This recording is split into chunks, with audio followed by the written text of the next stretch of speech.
El rumor de la discordia, un podcast para comentar las noticias de Jalisco. Un rumor es una voz que corre entre el público o un ruido confuso de voces. Bienvenidas, bienvenidos al rumor de la discordia. Hoy, lunes 10 de abril, grabando en Viernes Santo, Pepe. Ángel Melgoza, qué gusto saludarte. Sí, nos vamos a ir unos días de descanso y como queremos que siempre llegue el rumor de la discordia, bueno, nos adelantamos un poquito. Nos vamos, me suena manaba. Bueno, tú también, ¿no? Bueno, yo ya hasta el fin de semana, pero... Y entonces, pues bueno, aprovechando que grabamos en viernes con mucho calorcito, cambiamos el calor por una cervecita. Salud. Saludcita. Y bueno, pues hay un montón de información, ¿no? Es lunes, se les va a antojar a la gente y no. ¿Van a ser semana gitana? Pues ya ustedes sabrán si se avientan, si tienen toda la semana libre. Sí, saludo, y si no, pues les deseamos un inicio de semana Pascua muy grato. Un chingo de información, perdón por el francés. Sí, sobre todo porque se acumuló después de, bueno, que nos concentramos en la cobertura de la muerte de Raúl Padilla y lo que venía, ¿no?, para la Universidad de Guadalajara. Sí, dejamos mucha información fuera la semana pasada que ahora vamos a intentar recuperar como pues lo más importante, más otras notas que fueron ocurriendo a lo largo de la semana y que creo que vale la pena ir desmenuzando, Ángel.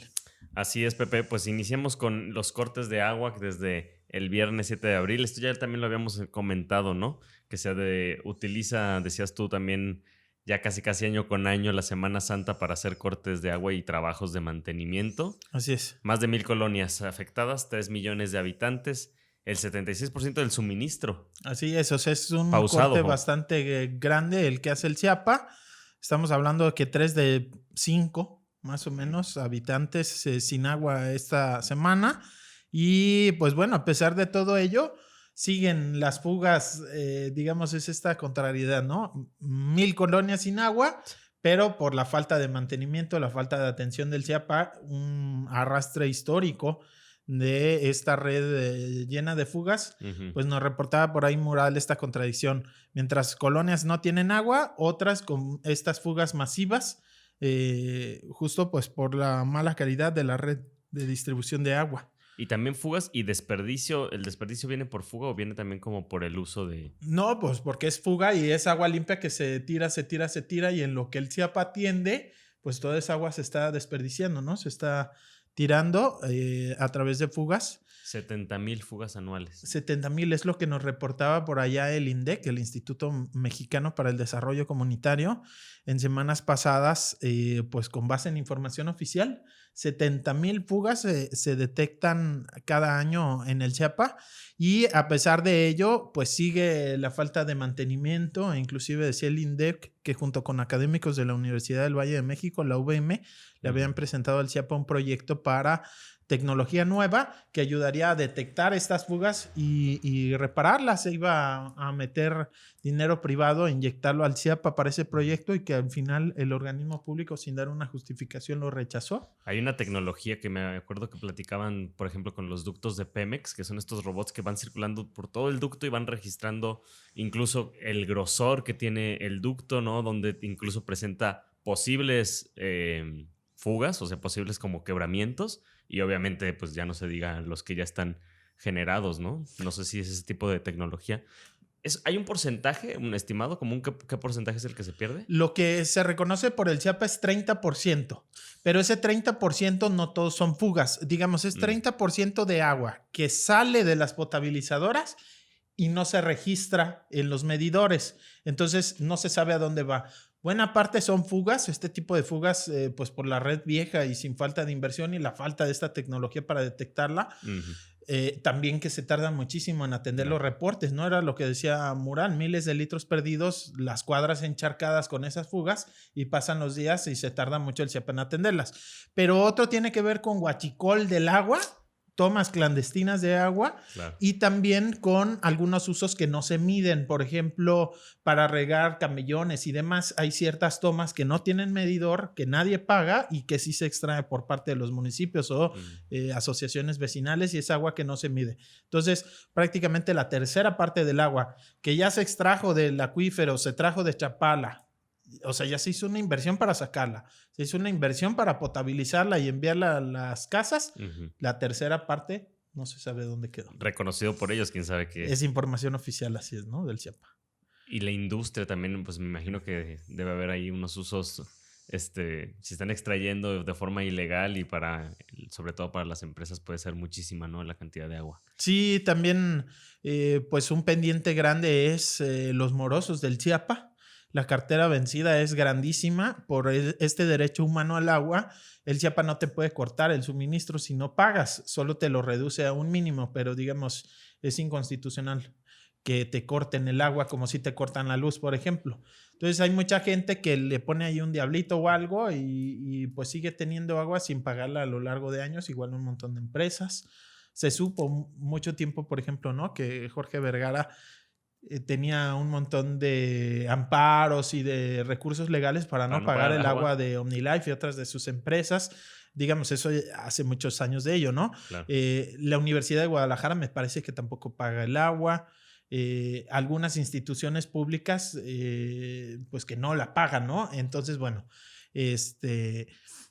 complicado, obviamente se necesitan recursos y es como de alguna forma la justificación, ¿no? No hay recursos, entonces no hay inversión para renovar esta red, pero pues sin duda la situación es más compleja, ¿no? Si hay una cartera vencida, si hay estas tomas clandestinas, pues más difícil todavía, más complicado.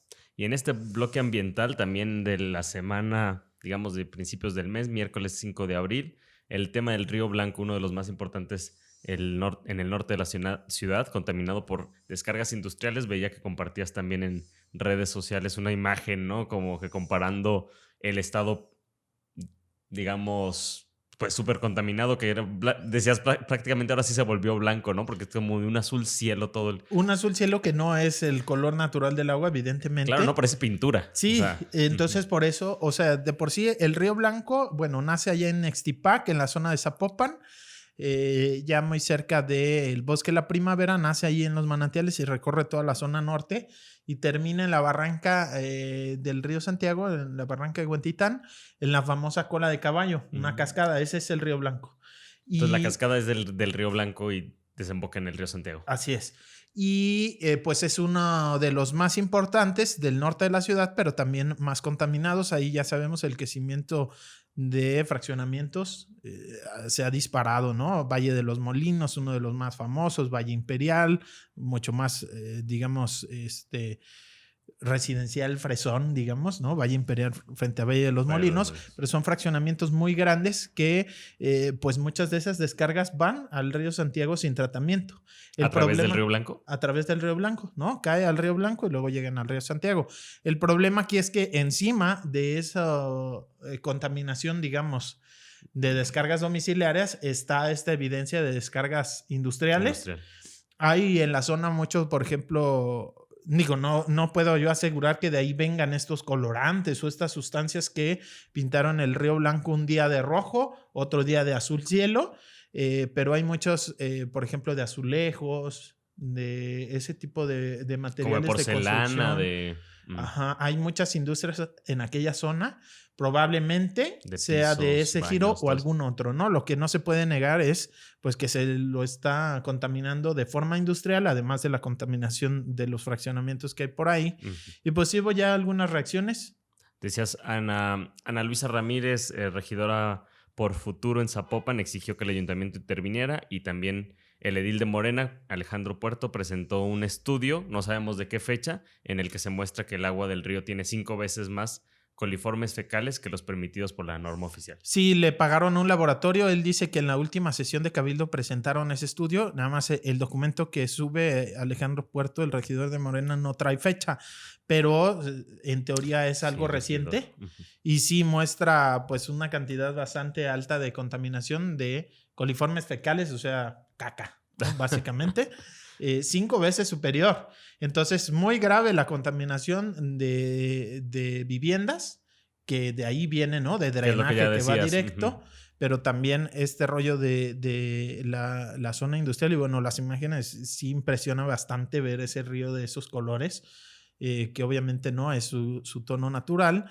¿Y por qué también es importante? Bueno, este río Blanco es el que pasa y se alimenta también de muchos afluentes que nacen en el bosque del Nixtiquil, esta área natural protegida. Sí. Entonces es una afectación más a ese bosque que está tan afectado por el crecimiento de la ciudad. ¿Respondieron algo ahí la gente del ayuntamiento en Zapopan? Por lo menos que yo me diera cuenta, nada, ¿no? Estos 2 regidores de oposición que presentaron ahí sus posturas, los documentos para exigir al ayuntamiento, pero muchas veces se echan la bolita, ¿no? El municipio dice, no, las aguas son federales, y luego el gobierno federal, no, pues las descargas domiciliarias son una bronca estatal o son una bronca municipal.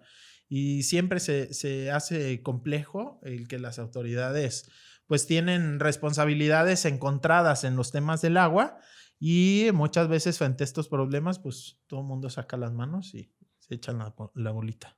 Pepe, mientras estábamos con todo el tema de Raúl Padilla, comentando lo que iba a suceder, ¿no? Ya la gente también, bueno, todas las personas cercanas a este ex rector de la Universidad de Guadalajara, que estaban en el velorio y todo eso, el lunes 3 de abril, lunes pasado, pues el gobierno de Jalisco activó una alerta atmosférica en la ciudad desde la tarde, que duró más de 40 horas por la mala calidad del aire ocasionada por 2 incendios forestales, uno en el Cerro del Tepopote y otro en Zapopan y otro en el Cerro Viejo en Tlajomulco. Y creo que hasta hoy, que es viernes, seguíamos teniendo, bueno, yo veía mala calidad del aire y se ve claramente la ciudad pues gris. Sí, bueno, Guadalajara ya es una de las ciudades más contaminadas del país. No hay quien dice que es la peor calidad del aire, incluso peor que la Ciudad de México. Y pues sí, ya hablaremos al final del programa más de Raúl Padilla, pero justo, ¿no? Estábamos en contingencia ambiental mientras se daba toda esta situación del velorio y los homenajes que se le hicieron. Y llama la atención que fue por estos 2 incendios forestales en áreas que tendrían que ser vigiladas muy puntualmente, ¿no? Cerro Viejo es esta zona que está, digamos, entre Tlajomulco y Chapala. Uh-huh. Es esa sierra. De hecho, desde Chapala muchas veces hacen recorridos, ¿no? Y sube la gente a Cerro Viejo. Así es. Y tiene, digamos, en la zona alta de ese espacio es boscoso, ¿no? Es tal cual este bosque de pino encino. Y allí, pues, alrededor de 500 hectáreas. Es muchísimo lo que se afectó en esa zona y es área natural protegida. El Tepopote es este cerro que originalmente era parte del bosque de la primavera, pero quedó separado por la carretera Vallarta. Que ya había estado en estas semanas también pasadas en incendio. Sí, así es. Uh-huh. Y casi cada temporal se prende.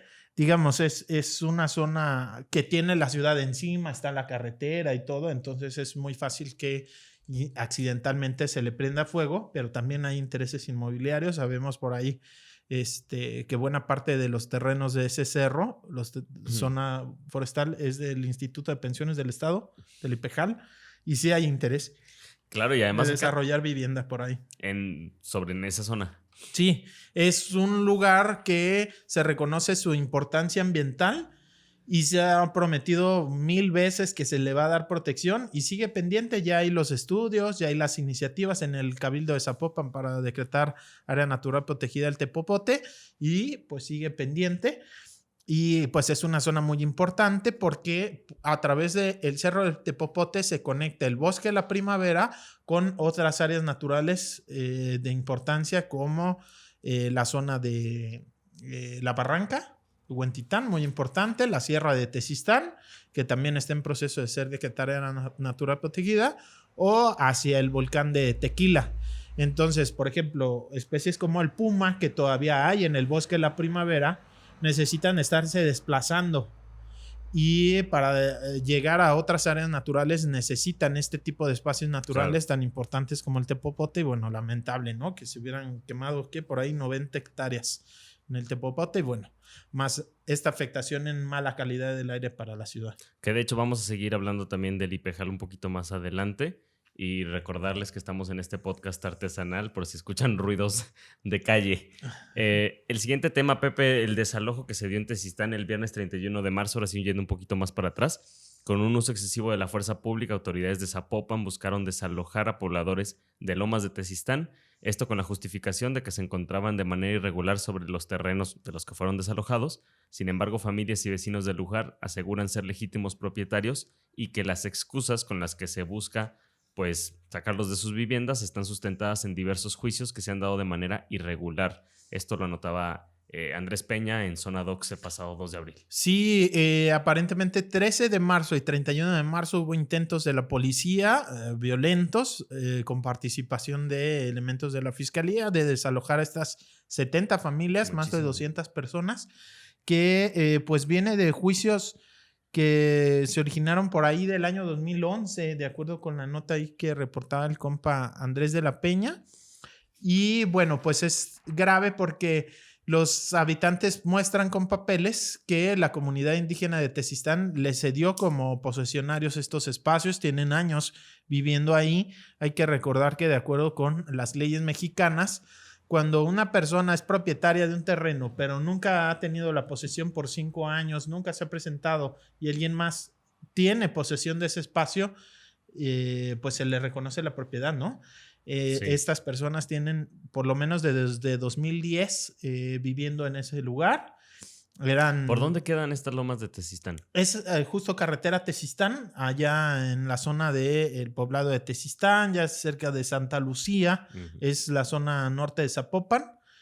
Y digamos eran aparentemente, de acuerdo con los testimonios que recaba Andrés, eran terrenos comunales de la comunidad indígena de Tezistán. Estas tierras, a diferencia de las ejidales, los bienes comunales no se pueden vender. Y ahí apareció un supuesto dueño de esas tierras, que es el que ha estado impulsando los juicios, y pues que exige que desalojen a estas más de 70 familias. Se pusieron en resistencia, la policía agredió a varias de estas personas, les intentó expulsar, al final consiguieron que no. Reclamaban también pues, la ausencia de la Comisión Estatal de Derechos Humanos, que debería estar vigilando este tipo de casos. Y pues bueno, que durante estos 2 intentos de desalojo nunca se les mostró alguna escritura, ¿no? Que comprobara que esos terrenos son propiedad privada. Y ellos sí tienen estos documentos de que la comunidad indígena de Tezistán les cedió, ¿cómo se dirá? Un derecho como de avecindado. Como avecindado, así es. No se les puede vender, no, o sea, las tierras comunales no pueden hacerse privadas. Entonces solo no se puede son reconocer dueños. Tu vecindad, ¿no? Que estás, digamos que se permite que tú estés ocupando esas tierras. Que tengas posesión, ¿no? Es la posesión, no la propiedad como tal, pero sí la posesión legítima y se te permite que pongas ahí. Lo que decían las familias, pues eran familias sin oportunidad de tener una vivienda y bueno, la comunidad indígena les cede esos espacios para que construyan sus casas, habiten ahí y ahora sale un supuesto dueño. Jaime Eduardo Pech Salcedo sería la persona que está demandando. Que dice ser dueño. Desde 2011 está el juicio, había estado parado y extrañamente en febrero pasado ¿Y cómo si no emite la orden de desalojo? ¿Cómo sin escrituras le emiten una orden de desalojo y cómo? Pues quién sabe si en el juicio sí hubiera mostrado algo, no se sabe, pero la gente que está siendo desalojada exige, a ver, muéstrenme las escrituras. ¿Y en el juicio no fueron convocadas estas personas? No, y de hecho el representante de la comunidad indígena, que es quien firmó los papeles que tienen estas personas, tampoco participó en el juicio, que no lo encontraron supuestamente. Que es el representante de bienes comunales, Mateo Orozco López. Así es, él es el que le firma a estas personas los papeles que muestran pues que tienen ya... La posesión, lo que dices. Ajá, la posesión, ¿no? Desde hace 20 años, si hubiera realmente un propietario, pues estas personas ya tienen derechos que les reconocen las leyes por haber pasado tantos años con la posesión de ese espacio sin ningún problema. Y ahora es hasta este año 2023 que las intentan expulsar. Han resistido, han tenido por ahí agresiones de parte de la policía cuando les intenta desalojar de forma violenta y pues siguen en resistencia y exigiendo saber por qué el juez pues de alguna forma está dándole la razón a este supuesto propietario privado, cuando en teoría pues son tierras que no se podían haber privatizado. Pues habrá que esperar también el desenlace de estos procesos. Otro tipo de protestas en los altos de Jalisco, cerca en el norte, con lo que hemos platicado también, ¿no? Cerca de la frontera con Zacatecas. Y Aguascalientes. Y Aguascalientes. Más de 1,200 pobladores en Teocaltiche protestaron contra la policía del estado. Esta movilización en contra de la presencia de los elementos de la policía estatal, a quienes se acusa de cometer abusos y estar coludidos con grupos criminales. Es una nota también que trae Raúl Torres, quien nos acompañó para platicar pues, de toda esta tensión y también de las personas desaparecidas y la situación de seguridad en el norte de Jalisco. Sí, en este municipio de Teocaltiche, pues ya tiene años la situación así de tensa. Hay que... Pero es una movilización masiva, yo creo, para también las poblaciones, ¿no? Sí, o sea, porque no son comunidades muy grandes. Uh-huh. Hay que recordar, hubo enfrentamientos recientes y toda esta zona, pues quien quiera ver la entrevista que le hicimos a Raúl Torres en su momento aquí en El Rumor de la Discordia, bueno, pues ahí está más contexto, ¿no? Claro. Pero básicamente están en conflicto dos cárteles, el de Jalisco y aparentemente el de Sinaloa. En toda esta zona se están disputando y en el caso particular de Teocaltiche hay señalamientos de que la policía municipal estaría coludida con células criminales. Entonces llega una fuerte presencia de la policía estatal y se dan estas pues protestas sociales en contra de la presencia de la policía estatal. Entonces está bastante complicada la policía. Por ahí en una columna en El Informador, Jaime Barrera cuestionaba si era una rebelión antipolicial la que se estaba dando en Teocaltiche. El coordinador de seguridad, Ricardo Sánchez Berumen, aseguró que no se han presentado ninguna denuncia formal, que de alguna forma están estas protestas contra la presencia de la policía y acusaciones de que están coludidos, pero que ellos pues, seguirán como patrullando, tal forma, ¿no? Dice. Y también fue cuando habían hecho estas intervenciones a las policías municipales, ¿no? Que quizás para tomar ahí, no sé si un control, que los comisarios no se encontraban en ese momento y que no se presentaron ante las, pues como auditorías que les hicieron, ¿no? A las policías de municipios también de la misma zona. Sí, allá en los Altos Norte hay casos de policías detenidos por desaparición forzada. Hubo de hecho 2 casos que llamaron mucho la atención, 2 menores de edad, Brian y Daniel, adolescentes ellos, que eran chatarreros de aquí de Guadalajara, su familia chatarrera, de esas que pasan con camionetas y que te compran igual ahorita muebles, pasa una, Pepe. Sí, muebles, colchones, cosas usadas, refrigeradores. Bueno, esa era la chamba de estos adolescentes. Se van solos de 16 y 18 años, Brian 18 y Daniel de 16. Esto fue en 2020. Y son desaparecidos. Lo que sabe la familia es que policías municipales les detuvieron. Fue lo último que saben y están desaparecidos. Yo me acuerdo de unas protestas bastante fuertes que hizo pues todo el gremio chatarrero de aquí de Guadalajara en su momento ahí en la Fiscalía del Estado sin ninguna respuesta pues contundente de investigación. En su momento lo que exigían era que se hicieran las búsquedas. Ya por su presión se realizaron búsquedas. Hay de hecho policías municipales investigados por este tema de la desaparición, pero lamentablemente Brian y Daniel siguen desaparecidos. Eso fue en 2020. Y otro tema durísimo, te acordarás, la gente desplazada allá en Mechoacanejo. Que es una comunidad de Teocaltiche, más de 100 familias que literal tuvieron que huir de sus casas por estos enfrentamientos entre el crimen organizado. Esa nota pues llegó a nivel nacional, ¿no? En 2021. 113 familias desplazadas. Desplazadas que literal tuvieron que huir de sus casas, dejar todo y están en el templo, en un templo resguardadas ahí las familias con temor a pues verse víctimas de los enfrentamientos entre el crimen organizado. Entonces sí, bastante alarmante la situación de inseguridad. Y ya también protestas que se habían dado en noviembre del 2020, cuando también se hacían esta misma petición, ¿no? De expulsar estos cuerpos policiales y que fueron pues vandalizadas patrullas de la policía estatal. Sí, está enrarecido, ¿no? Hay quienes dicen que algunas de estas movilizaciones están patrocinadas inclusive por el crimen. Lo cierto es que la situación de inseguridad pues está desde hace muchos años en esa zona, está documentada este enfrentamiento entre cárteles del crimen organizado, zonas, territorios en donde no puede entrar la autoridad, que la tiene controlada a algún grupo del crimen organizado y bueno, la gente sin duda en una situación bastante difícil de inseguridad allá en el municipio de Teocaltiche, en los Altos Norte. Pues buscaremos también algunos otros testimonios para seguirle dando continuidad a este tema, Pepe. Y vamos a pasar a una nota del 7 de abril. El centro, bueno, para las trabajadoras de la Fiscalía, dice por acá una nota de Enrique Osorio en Mural, para los trabajadores de la fiscalía está claro, si haces algo que no le gusta a los jefes, te van a mandar al centro de justicia para las mujeres como castigo. Sí, está tremenda esa nota porque pues está reconociendo primero de entrada que no es una prioridad el centro de justicia para las mujeres, lo usan como un castigo y entonces... Como una institución secundaria, un espacio relegado. Relegado totalmente, en donde los agentes están ahí como castigo y entonces no están haciendo su trabajo con gusto, con ganas, ni capacitados específicamente para una tarea tan delicada como de entrar a recibir y atender a mujeres víctimas de violencia. Entonces, pues bueno, bastante grave la situación y por ahí documentaba Enrique Osorio estas situaciones.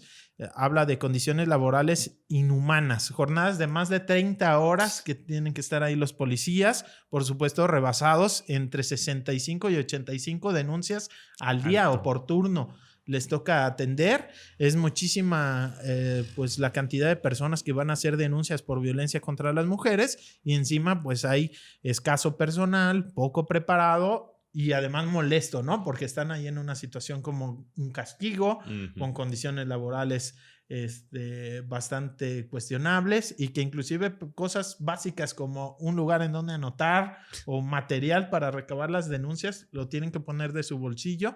Entonces es bastante complicada la situación ahí en el Centro de Justicia para las Mujeres y pues en esas condiciones difícilmente se puede, ¿no? Se va a avanzar en algo, ¿no? Tremendo como las exigencias que veíamos a partir del 8 de marzo, ¿no? Es marchas multitudinarias, hay muchísima exigencia. Por ejemplo, que veamos en esta nota también que hay un archivo que está arrumbado en el estacionamiento, pues te pone una imagen muy gráfica de dónde están las prioridades, ¿no? Así es, una situación bastante compleja y bueno, que se necesita poner atención, de entrada suficiente personal para atender a tantas mujeres, espacios dignos, pero también la seriedad suficiente de tener los archivos de investigación correctamente ordenados a disposición y no haya arrumbados como si estuvieran de relleno. Pone ahí una cita, Enrique Osorio, de un trabajador del Centro de Justicia para las Mujeres. Dice, entre las 12 y 3 de la tarde, eso parece un tianguis. Están las víctimas que van a denunciar y los testigos de las que tienen cita en las agencias en un desmadre total, en un espacio de 12 metros por 4 metros. Quienes hemos ido a reportear al Centro de Justicia para las Mujeres lo hemos visto. Es un lugar bastante reducido y siempre rebasado. Siempre hay muchísima gente, mujeres que deben esperar horas para que les reciban la denuncia. Hay revueltos víctimas con victimarios. Una situación bastante complicada. Y, por ejemplo, en su momento también tenían broncas ahí para desarrollar las audiencias, que porque el equipo de grabaciones no funcionaba y entonces iban posponiendo las audiencias. En fin, creo que es positivo el que se hubiera creado la red de centros de justicia para las mujeres, crear espacios independientes y especiales para atender a las mujeres víctimas de la violencia, pero bueno, pues está claro que no se le está dando la prioridad ni se están resolviendo todas las necesidades que tiene. No, pues no. ¿Quién sabe si alguna de las necesidades que tienen se está resolviendo? Centro de Injusticia para las Mujeres. Así es. Corrupción en el IPEJAL. Ya hablábamos hace ratito que íbamos a retomar el tema del IPEJAL. Pues este 3 de abril se lleva a cabo una audiencia por la que el ex secretario de Educación del sexenio de Aristóteles Sandoval, Francisco Ayón López, consigue un amparo federal que lo libera de esta vinculación a proceso judicial por la inversión de alto riesgo. Alto riesgo está entre comillas, ¿no? De 259 millones de pesos en la empresa Abengoa con fondos del Instituto de Pensiones de Jalisco. Sí, recordar un poquito esta historia. Abengoa es una empresa española que tiene una filial en México y el gobierno del estado invierte dinero en esa empresa. Poquito dinero. Poquito del dinero de los trabajadores, ¿no? Del dinero de la gente. Como de ese clásico, ¿verdad? La clásica, sí. 259 millones y era una inversión de alto riesgo en una empresa que ya en España se había declarado en quiebra. Y aún así, Francisco Ayón, como presidente del Consejo de Administración, sugiere esta inversión que es aprobada por todo el Consejo, se hace la inversión. Buenos empresarios. Bueno, ese dinero prácticamente se pierde, no se puede recuperar. La empresa Abengoa iba a construir, por ejemplo, y para eso quería parte de este dinero de inversión, iba a construir el acueducto de la presa El Zapotillo a León, eso pues ya desapareció, ¿no? Nunca construyó la empresa Bengoa nada, pero sí recibió este tipo de inversiones, termina desapareciendo prácticamente aquí en México esa empresa, no hay a quien cobrarle, entonces pues se podría considerar o en riesgo o prácticamente perdido ese dinero del Instituto de Pensiones del Estado y pues bueno, Y por ese tema había llegado Ayón al bote. Tiene dos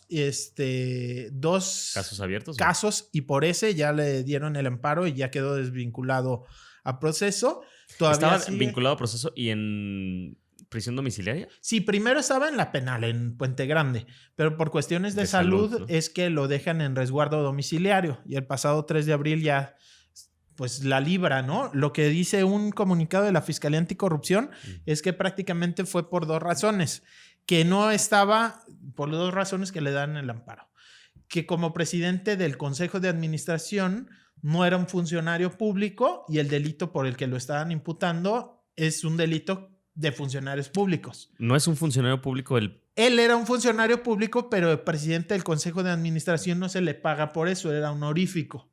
Entonces, no, pues mejor que les paguen porque si no... Ese fue el argumento por el cual le dan el amparo. Si no se van a cobrar de otras maneras. Mira. Claro. Y el otro es que él no tenía, por así decirlo, como jerarquía sobre el Consejo de Administración.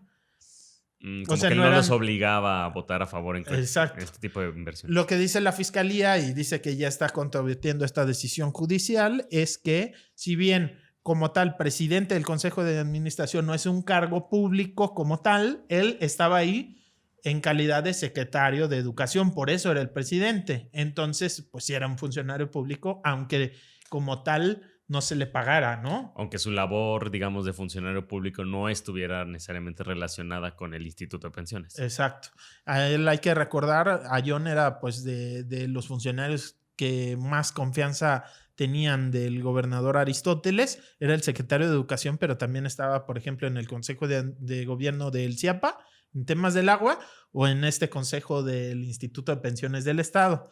Entonces, bueno, ese fue uno de los argumentos de su defensa, por lo cual consigue que pues se le desvincule de proceso, pero sigue todavía vinculado por otra carpeta de investigación relacionada con lo mismo, porque hubo dos inversiones distintas, uno directamente de los fondos del Instituto de Pensiones y otro del sistema no recuerdo el nombre, pero el sistema de jubilaciones, ¿no? Digamos que... Pero que depende del IPEJAL. Del IPEJAL, ¿no? Digamos, hubo salida de recursos por dos vías distintas y por esas dos vías hay dos carpetas de investigación. Y es en el mismo caso Abengoa. Es en el mismo caso. En el otro también, además de Abengoa, hay otras inversiones de riesgo, por ejemplo, en una empresa por ahí de barcos y transporte marítimo, que también, ¿no? Desapareció esa empresa, se invirtieron millones de pesos y ese dinero pues está en riesgo de perderse si no es que ya se perdió. Entonces, pues fueron varios casos de fraudes en pensiones del Estado por los cuales se vinculó a proceso a Ayón, que era, digamos, el funcionario más importante de los que se vincularon a proceso, pero hay más gente que también está por ahí siendo investigada por esos casos de fraude, que finalmente pues lo que hacen es pues poner en riesgo dinero de los trabajadores del Estado que han estado pagando a lo largo de toda su carrera para tener una jubilación digna y luego tenemos este tipo de casos que hacen pues que el sistema de pensiones no esté tan sólido como debería. Que decíamos, era con el dinero de la gente, bueno, en este caso es el dinero de los trabajadores y trabajadoras realmente, ¿no? Oye, y luego a veces pensamos, yo lo empiezo a vincular con el tema de qué tan bueno puede ser un funcionario, una persona de este calibre para hacer una inversión que obviamente representa el dinero y el futuro de muchísima gente. Y me estoy un poco ahí medio saltando al tema de Raúl Padilla porque también como con lo de las empresas universitarias y qué tan buenos, pues parece que ser que hay unas personas que desde diferentes sectores son mejores para hacer negocios que otras, ¿no? Porque ahora lo comentábamos y la gente que nos escucha puede escuchar el episodio del pasado jueves en el que un experto de la UNAM, Roberto Rodríguez, si no me equivoco en su apellido, nos decía cómo la Universidad de Guadalajara ha sido una de las más exitosas, al menos en mantener un fondo para las pensiones de todos sus trabajadores, ¿no? Y tú sacabas el dato de 17 mil millones de pesos que tienen un poco ahí como en las arcas. Sí, en el colchoncito. En el colchoncito. Pero bueno, Raúl Padilla López el pasado domingo, en este caso ya cuando lo estén escuchando ustedes va a ser el domingo, digamos, antepasado, se quita la vida y con esto también trae un montón de preguntas, se generan especulaciones, rumores, ¿no? Sí. Y no sé si ahorita vamos a entrar en esos rumores también de todo lo que ha generado y hemos escuchado por diferentes partes. Pero bueno, estábamos comentando el primero, el velorio que se da ahí en Galloso sobre la avenida México en la tarde del lunes 3 de abril. Familiares, funcionarios de la Universidad de Guadalajara, un montón de personalidades, ¿no? Ahí también veíamos las fotonotas. Sí, que destaca la ausencia de, sobre todo de políticos gobernantes actuales de Movimiento Ciudadano. Sabemos están en franca pues confrontación con el grupo político de la UDG, encabezado por Raúl Padilla. Solamente recordar en la fila aquella manifestación de funcionarios, ¿no? En el día de la inauguración pero en de la muerte, Feria Internacional Pepe, del ya. Libro. Claro, pero de alguna forma sí... pues se hubiera visto demasiado hipócrita. Bueno, no lo sé. No sé qué opina la gente. Díganos, ¿debió de haber ido o no debió de haber ido el gobernador? El gobernador, por ejemplo. O sea, sin duda, Raúl Padilla pues fue un personaje importantísimo de la política y pues sí hubo algunos mensajes en redes sociales, ¿no? Que lamentaban su muerte.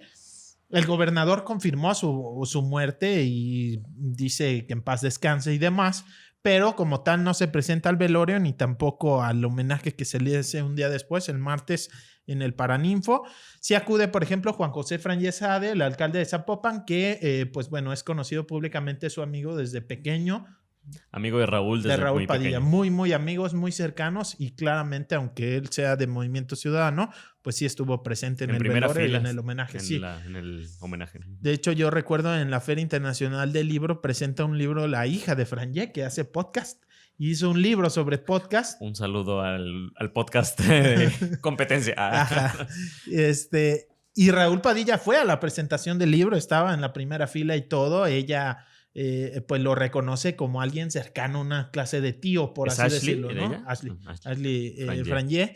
Entonces ella tenía también mucho cariño por Raúl Padilla, ¿no? Porque pues siempre fue amigo de Juan José Frangé, entonces creo que se entiende bastante bien que él se hubiera presentado ahí. Algunos otros personajes de Movimiento Ciudadano que sí se personaron, el director del Instituto de Información Estadística y Geográfica, exdiputado, también expresidente del ITEI, Augusto Valencia, quien da clases en la UDG, entonces aparentemente también por ahí tiene algún vínculo con la universidad, pero en general, pues la ausencia de gobernantes, alcaldes, legisladores, políticos de Movimiento Ciudadano. Eso sí, muchísimas de los funcionarios y gente de la Universidad de Guadalajara y también hablaban mucho de este tema de la unión, ¿no? Bueno, en estos primeros momentos todavía. Sí, pues cerrar filas de alguna manera, ¿no? Ya veremos cómo va avanzando la política interna en la universidad con la muerte, el suicidio de Raúl Padilla. Uh-huh. Pero pues sí, mientras tanto hay estos mensajes de unidad, de fortaleza. También aparentemente se están abriendo las ventanas, por lo menos en discurso, para ya cerrar o transformar este conflicto político con el gobierno de Jalisco. Por ahí, no había escuchado eso. Sí, por ahí hay una declaración fuerte de Ricardo Villanueva, el rector. ¿Fue durante el homenaje? Durante el homenaje, él reconoce que esta situación es la más difícil que ha enfrentado en su rectorado. Sin duda, un rectorado bastante conflictivo, pero él dice tal cual: su muerte debe de tener un significado, yo así lo voy a tratar de interpretar. Y su significado es que cuidemos la FIL, que cuidemos la universidad. Dice, y si eso se necesita, que me trague todo el orgullo que tengo, pues tragármelo. Me lo voy a tragar, dice Ricardo Villanueva, ¿no? Que se va a tragar el orgullo. Y aparentemente hay varios mensajes también de Tonatiuh Bravo, pues muy cercano a Raúl Padilla, ex rector, actualmente regidor de Hagamos en el Ayuntamiento de Guadalajara. También hablaba de que pues quizás es un momento ya de, pues por esta situación, pues llegar a un nuevo avance, ¿no? En ese conflicto, una clase de pacto o algo así. Hay muchos rumores, vamos a entrarle. Aclarando eso, son Pero rumores ya están en prensa ya también. publicados en prensa, ¿no? Claro. A nosotros nos han llegado un montón de rumores, pero no tenemos forma de comprobarlo. Lo que vamos a leerles es lo que ya se ha publicado en la prensa en torno a estos mensajes o mensaje póstumo que habría dejado Raúl Padilla antes de quitarse la vida, ¿no? Sí, que Juan Carlos Partida en la jornada lo publica. Juan Carlos habrá que también invitarlo. Estas son de esas invitaciones que lanzamos al aire y sin decirles nada. Y luego ya después los buscaremos, pero ha estado publicando varias notas muy interesantes, ¿no? Me acuerdo con el tema también del carrusel, que fue, no sé si el que retoma la comparación con el de Argentina. Así es. Pero bueno, él dice de estas 4 cartas que la mañana del suicidio de Raúl Padilla se le habrían entregado a Trino Padilla, su hermano, 4 cartas firmadas, una de ellas dirigida al propio Trino, otra al rector de la Universidad de Guadalajara, Ricardo Villanueva, y las 2 restantes para su hija y para su pareja sentimental, para su novia, ¿no? Sí, esa es la versión. De hecho, que Trino recibe el domingo en su casa este paquete, lo abre, lee la carta y dice, ¿qué está pasando aquí? Y es cuando se dirige a la casa de Raúl Padilla a confirmar que efectivamente su hermano se había quitado la vida. Pero entonces alguien entrega las cartas. O sea, aparentemente ya lo tenía bien preparado, ¿no? Pero Por lo menos en esta versión. ¿Un Uber Delivery o quién fue? Pues un DHL o yo qué sé, ¿no? Un paquete.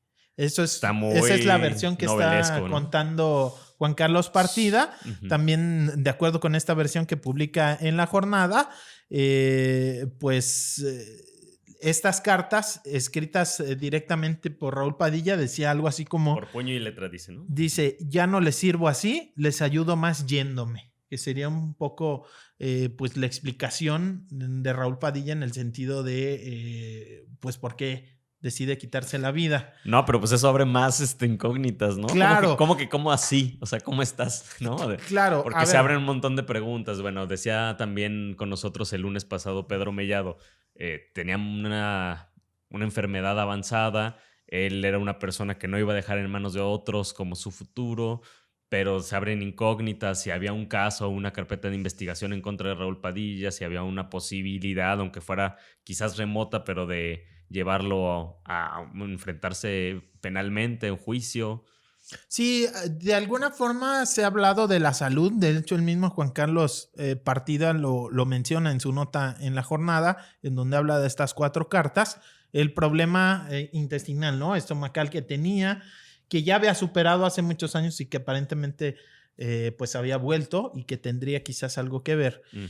Y también está otro rumor que publica el periodista Julio César Hernández en el portal Marca Textos, en donde habla de otro problema de salud, pero no ese intestinal.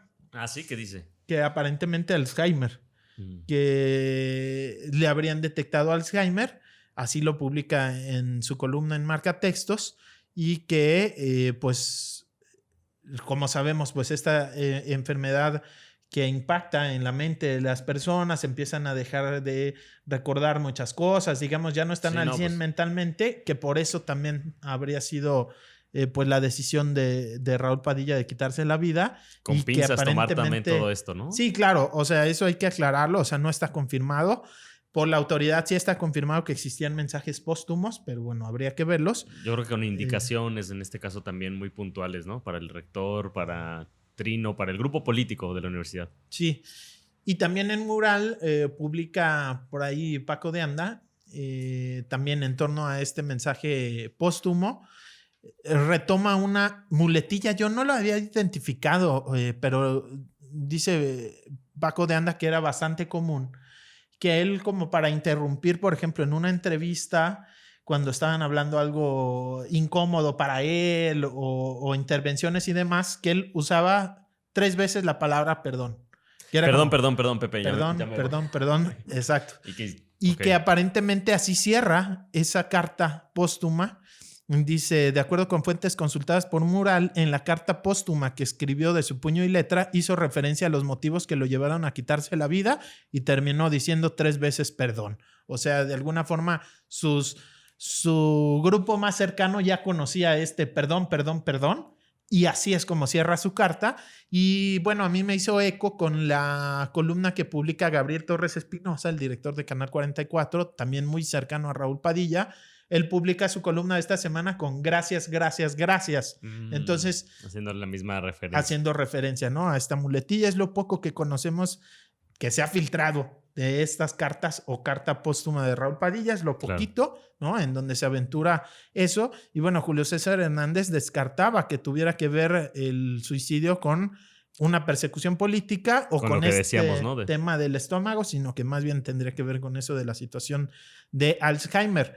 El rector Villanueva en su discurso dijo lo que a él le preocupó, no fue en discurso, eso fue en una entrevista. Dice el rector, lo que a él le preocupó es en parte un tema de salud y una mente tan clara a lo mejor no iba a soportar no tener claridad en su mente. Y entiendo que es una de las razones más poderosas que pudo haber tenido, ¿no? Bueno, con esto sí se abre Alzheimer mucho. o no, quién sabe, ¿no? O sea, pero bueno, aparentemente tendría, o por los rumores, que no vamos a poder confirmar hasta que si la fiscalía lo investiga lo confirme o que se filtre realmente el texto completo de estas cartas, pues no lo vamos a saber hacer ciencia cierta. Aunque invitemos aquí al rector. Bueno, pues el rector habrá leído algo en su carta. Si nos lo quiera compartir, digo, finalmente, pues es información muy íntima, ¿no? Pero esta última declaración creo que sí queda también muy clara, ¿no? Como que había algún tipo de enfermedad, algún tipo de condición que iba a impedirle tener la claridad o ser quien ha sido hasta el día de hoy, ¿no? Y o finalmente, que había sido. Creo que la interpretación que nos dejó aquí Pedro Mellado en este capítulo bastante interesante que tuvimos en El Rumor de la Discordia, que la personalidad de Raúl Padilla pues es totalmente congruente con esta decisión de quitarse la vida. Él decía en el sentido de nadie más iba a decidir más que él cuándo y cómo irse, ¿no? Uh-huh. Y pues bueno, estas interpretaciones creo que se ajustan bastante bien a esa interpretación que hacía Pedro Mellado, en el sentido de que pues Raúl Padilla decidió qué día, a qué hora y cómo, inclusive pues dejar preparados sus mensajes de despedida antes de quitarse la vida.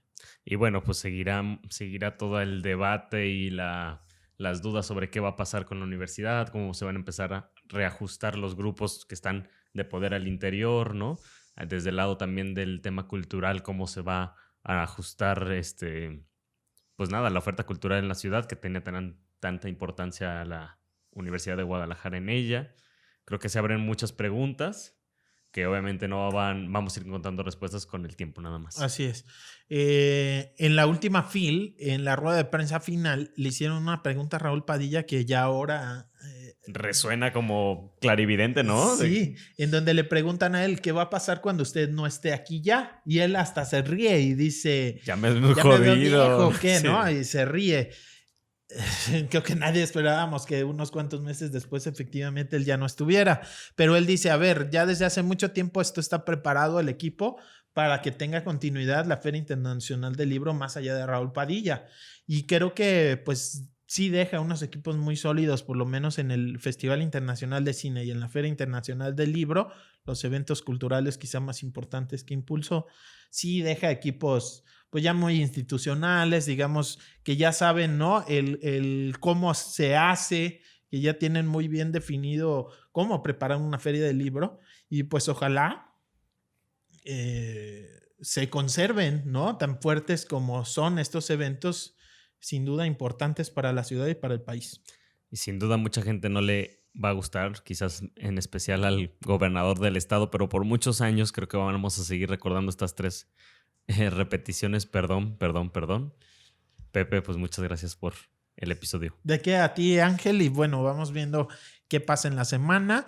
Es semana de Pascua, tranquila, por ahí está el Talentland, por ejemplo, ¿no? Algún evento que quizá dé algo de información, pero claro, bueno, va a seguir muy tranquilo. Y pues este mes de abril nos deja pendiente, por ejemplo, lo de la basura. El Instituto Metropolitano de Planeación, el IMEPLAN, tenía el compromiso de entregar por ahí un balance para intentar ya resolver esta crisis, a ver si el IMEPLAN lo deja pendiente, pero nosotros no. Nosotros lo retomamos este jueves para hablar de la basura. Decías tú un podcast basura, no porque sea basura, sino porque vamos a hablar del tema de la basura. Y ojalá estén atentos, atentas. Con Maite Cortés y también otra invitada también de parte del colectivo ecologista de Jalisco. Así es. Gracias, Pepe. Gracias. Saludcita. Salud. Gracias a quienes nos escuchan. El Rumor de la Discordia, un podcast para comentar las noticias de Jalisco.